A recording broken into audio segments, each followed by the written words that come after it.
My name is Joseph Tao, and I'm 23 years old, and I was born and raised in South Sacramento in Oak Park. There's no positive guidance or role model for us there. All we see is just violence and people doing drugs and stuff on the streets. I experiment drive-by shooting and people running up, fighting, stuff like that.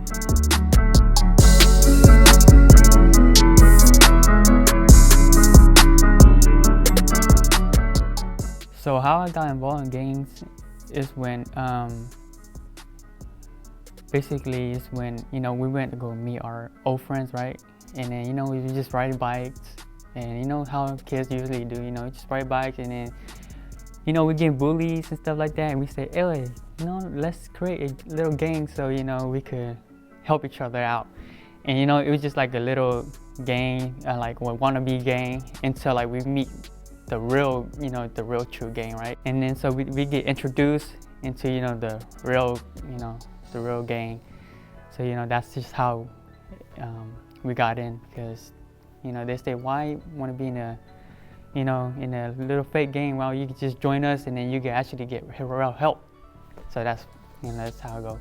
Catching cases and stuff like that, it basically impacted me because most of the time and in my juvenile age, I spent more time in juvenile than being out here. So it's basically it impacted me because every time I get out and then things always happen, I end up returning back into juvenile hall. So what impacts me because of my parents and stuff, they had to keep traveling from home back to to court because of me. It's like my parent and them is in jail with me too, because it's not just that, because probation will always and courts and attorney will always contact them that, hey, your son, they have court, are you gonna show up or not? So it's just they're in the same system as us. What I take from it is that it's not all worth losing friends to gun violence and friends to criminal justice system. And then that's when I think to myself that what much there left for me. And that's when I think that I want to get out the gang.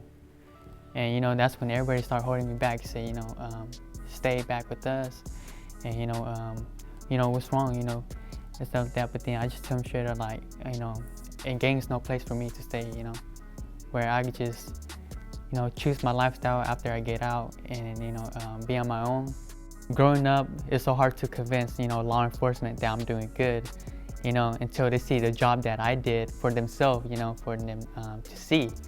So for example, me, Lisa, we was YDF, and that's when probation walked up and actually see me doing good. And not just that, we went to a youth gang provision, and all the cops and probation, they was there too, how they saw I was doing good. Even the Sacramento mayor was there, and he actually saying that, oh, I'm actually doing good and I'm on the right track. And it took me that much and that much effort to really show them that I'm doing good. So if eBayC never came into my life, basically we're now part of being in the streets. So who I am today as a young father of two, still hopeful that I have this opportunity ahead of me, getting my diploma and getting ready to join the National Guard and serve my country.